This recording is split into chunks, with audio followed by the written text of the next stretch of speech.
Audio Jungle.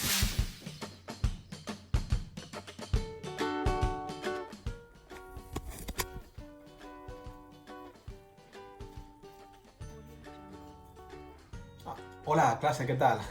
¿Cómo estáis? Hay que limpiar de vez en cuando, que si no la porquería y la suciedad nos termina comiendo, ¿no? Bueno, en la videoclase de hoy vamos a terminar el tema 2 de prevención de riesgos laborales. En concreto, vamos a ver los principios de la acción preventiva, vamos a ver en qué consiste una evaluación de riesgos y un poco por encima cómo se realiza, y finalmente veremos los costes que los accidentes tienen, no solamente para el trabajador, para la empresa, sino también para la sociedad. Bueno, intentaré que el vídeo de hoy sea un poquito más breve de lo habitual. Creo que alguna vez he prometido hacerlo y no lo he cumplido, pero esta vez sí lo voy a cumplir. Así que nada, al turrón.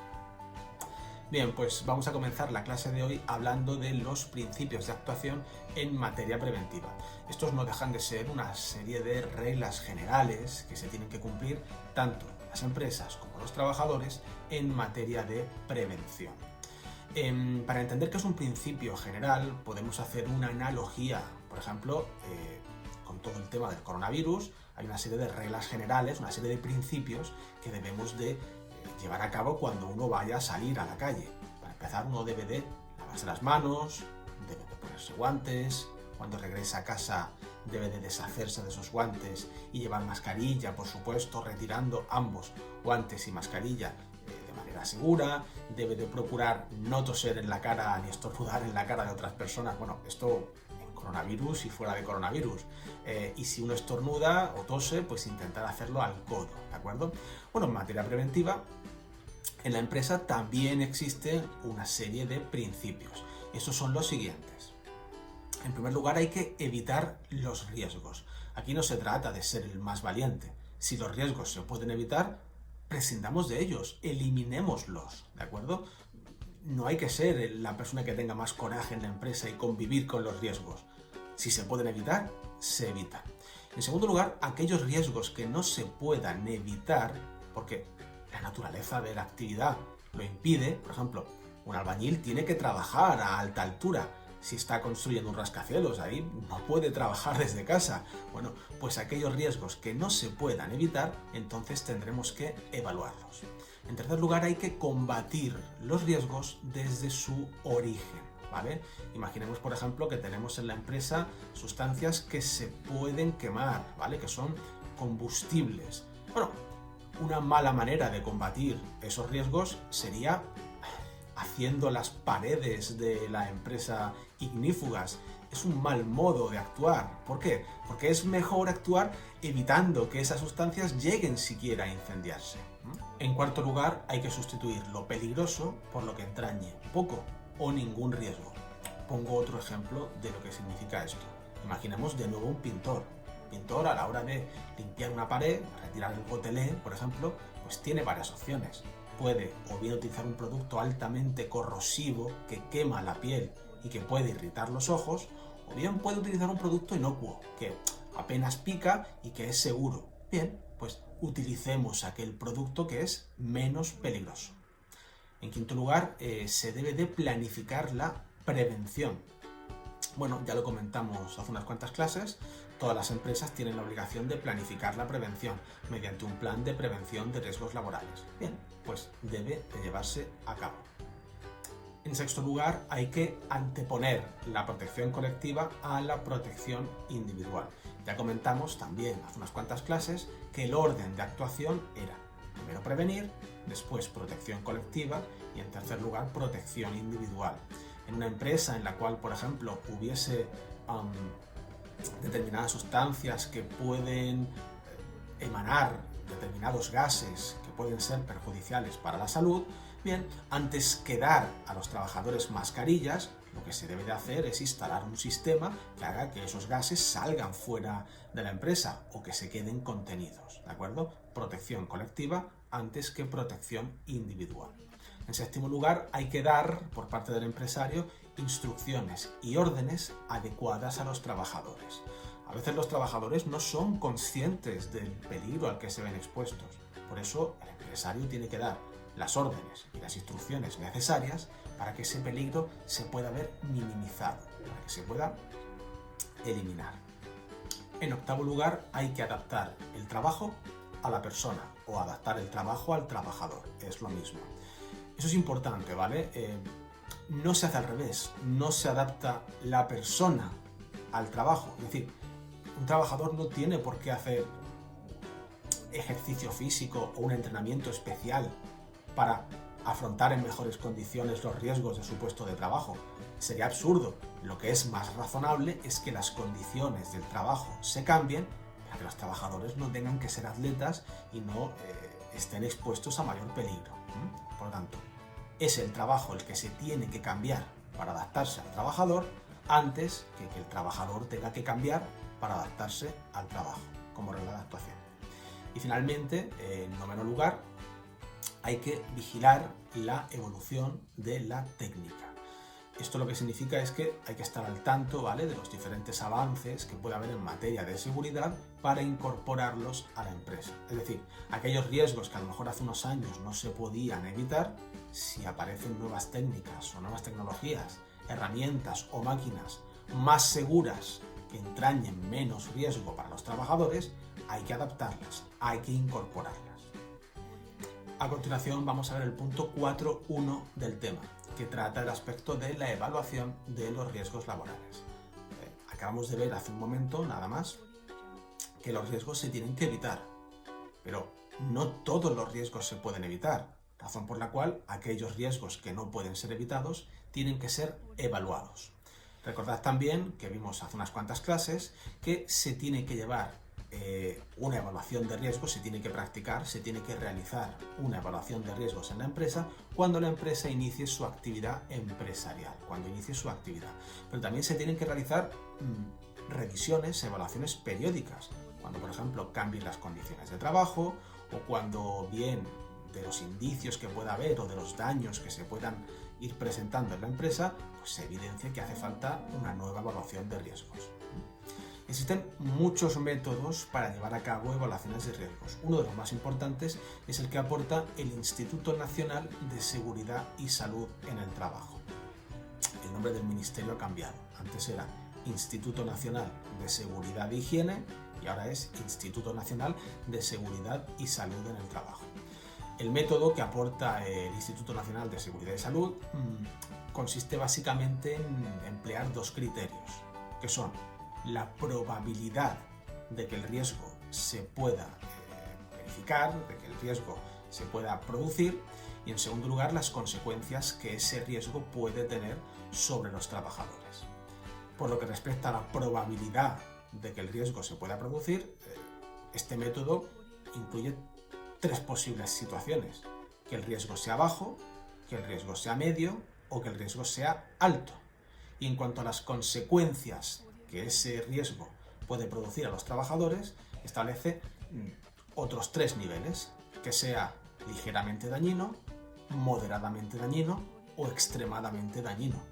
Ejemplo de algo ligeramente dañino: pues un pequeño corte, un raspón, un tropiezo, cuestiones de este estilo. Un riesgo moderadamente dañino es aquel que implica ya hemorragias más importantes y fracturas que no tengan una especial importancia. Y aquellos riesgos que son extremadamente dañinos pues son aquellos que pueden producir fracturas severas, hemorragias importantes, pérdidas de conciencia o incluso la muerte. Para llevar a cabo la evaluación de los distintos riesgos, lo que debemos hacer es cruzar la probabilidad de que el riesgo se materialice con la consecuencia que ese riesgo podría tener. Así, al igual que sucede con el juego de los barcos, ¿vale?, el hundir la flota, en la que uno va diciendo coordenadas para ver si consigue hundir el barco de su rival, aquí tenemos que hacer exactamente lo mismo, ¿vale? Así, por ejemplo, un riesgo que fuese de baja probabilidad y de consecuencias ligeramente dañinas, como podéis comprobar, el riesgo se calificaría como trivial. Sin embargo, un riesgo que tiene alta probabilidad de suceder y cuyas consecuencias son extremadamente dañinas, se consideraría intolerable. Los 5 niveles de riesgo que este sistema plantea serían trivial, tolerable, moderado, importante e intolerable, siendo estos de menor a mayor gravedad. Una vez realizada la evaluación de riesgos y calificados estos como trivial, tolerable, moderado, importante o intolerable, se deben de adoptar una serie de medidas. El Instituto Nacional de Seguridad y Salud recomienda las siguientes. En primer lugar, si el riesgo se califica como trivial, no sería necesario llevar a cabo ninguna medida adicional más. Se considera que es el nivel mínimo de riesgo. Bueno, existiría un nivel menor todavía, y es que no existiesen riesgos, pero la evaluación de riesgos consiste fundamentalmente en evaluar los riesgos ya existentes. Por lo tanto, es lo menos que puede haber tras una evaluación de riesgos y no hace falta llevar a cabo ninguna medida preventiva adicional. Si el riesgo se califica como tolerable, tampoco sería necesario realizar ninguna medida adicional, pero se podrían considerar, ¿vale? Siempre y cuando estas medidas pues, no supongan un gasto de recursos y un gasto de tiempo excesivo. Si el riesgo se califica como moderado, entonces sí se deben de adoptar medidas, ¿vale? Estas medidas deben de ser precisas, se debe de invertir recursos, se debe de invertir tiempo y además se debe de indicar un periodo de tiempo para que esas medidas se apliquen, se implementen dentro de la empresa. En cuarto lugar, si el riesgo se califica como importante, no se debe de comenzar el trabajo hasta que no se adopten medidas importantes, ¿vale? Medidas, digamos, efectivas para reducir ese riesgo. No se podría comenzar la actividad. Y finalmente, cuando el riesgo es intolerable, las medidas que se adoptan son muy parecidas al punto anterior. La diferencia es que en el punto anterior, cuando son importantes, no se puede comenzar, pero cuando son intolerables es que ni siquiera se pueden continuar. Es decir, aquellas actividades de riesgo que ya se hubiesen iniciado se tienen que paralizar totalmente. Y por supuesto, no deben de volver a comenzarse hasta que no se adopten las medidas preventivas para reducir ese riesgo. Para terminar con el tema, vamos a abordar el punto 4.3, que trata aspectos como los costes que tienen los accidentes de trabajo. Mirad, los accidentes de trabajo son un drama, son una tragedia, ¿vale? Incluso los que no suponen una discapacidad para el trabajador o no suponen la muerte. Si un trabajador se rompe una pierna y está 2 o 3 semanas de baja, eso supone tanto para la empresa como para el trabajador como para la sociedad unos costes más o menos aparentes. Para la empresa, en primer lugar, supondría la pérdida o el gasto, el coste de tener que pagarle a ese trabajador salarios e indemnizaciones. Recordad que cuando el accidente es un accidente no laboral, la empresa paga parte de la baja laboral. Y si el accidente es laboral, podría incluso complementar la prestación aportando un porcentaje añadido a la prestación de la seguridad social para que el trabajador pudiese cobrar el 100% de su sueldo. Además, para la empresa hay costes en términos de productividad. Es decir, un trabajador que no está trabajando en la empresa porque se ha lesionado, porque se ha roto una pierna y que fuese muy productivo, es una pérdida de productividad para la empresa, pero también puede suponer una pérdida de productividad de sus compañeros que dependían del trabajo del accidentado para poder trabajar a pleno rendimiento. Además, hay una pérdida de tiempo que pueden necesitar los compañeros trabajadores o bien los superiores del accidentado para atenderle. También hay conflictividad social dentro de la empresa, es decir, malas caras y malos rollos. Si por ejemplo en una empresa se producen muchos accidentes de trabajo, eso a la gente tiende a no gustarle, por lo tanto puede generar, como digo, una sensación, un sentimiento, un clima laboral de hostilidad hacia la empresa. También puede haber pérdida en cuanto a la imagen de la empresa. Imaginad, por ejemplo, salió una noticia hace unos cuantos años de una trabajadora a la cual obligaban en Singapur, ¿vale? Durante los fines de semana a trabajar en su empresa y la pobre muchacha tuiteaba, escribía mensajes diciendo que llevaba ya 24 horas trabajando en la empresa y alimentándose de bebidas energéticas. Bueno, esa mujer falleció como consecuencia de la extenuación de estar haciendo turnos continuos de 24 horas en su empresa casi sin descansar. Por supuesto que es una tragedia lo que sucedió, pero la imagen de la empresa también se vio seriamente afectada. Además, los costes de los accidentes de trabajo no son únicamente exclusivos de la empresa, sino que también afectan lógicamente al trabajador y a la sociedad.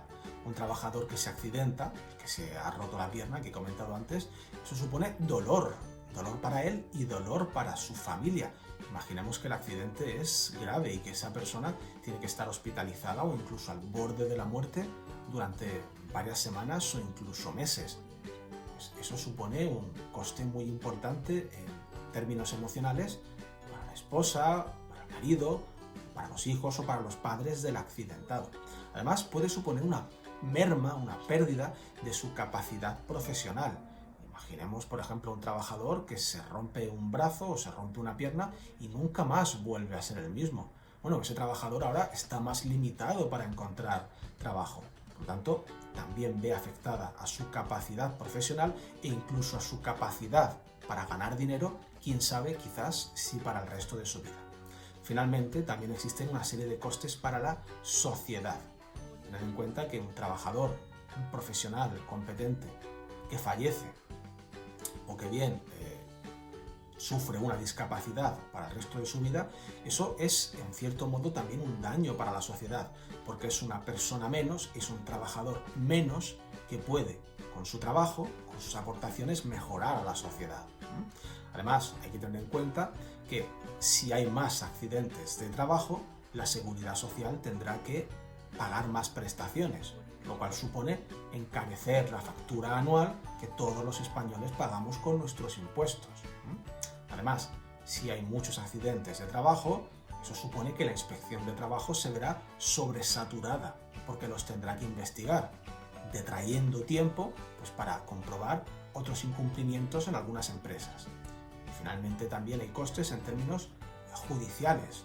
Si hay muchos accidentes de trabajo, esos accidentes se tienen que investigar, se llevan a juicio algunos de ellos, y eso supone también sobrecargar los juzgados del ámbito laboral. Bueno, pues ya está, con esto doy por finalizada la videoclase de hoy. Espero que lo estéis llevando el confinamiento lo mejor posible. Imagino que estáis al tanto de las noticias, que el proceso de desescalada se ha iniciado y que, bueno, pues a lo largo de las próximas semanas se irán relajando estas medidas de confinamiento tan extremas que hemos ido viviendo. Así que bueno, parece que ya comienza a asomarse una pequeña luz al final del camino. No sé si tendremos que regresar en algún momento, probablemente no, casi seguro que no, al centro a final de mayo, principios de junio. Yo mi apuesta es que no, así que lo más seguro es que nos volvamos a ver en septiembre todos nosotros. Así que nada, mando un abrazo virtual y nada, nos vemos en la siguiente videoclase. Hasta luego.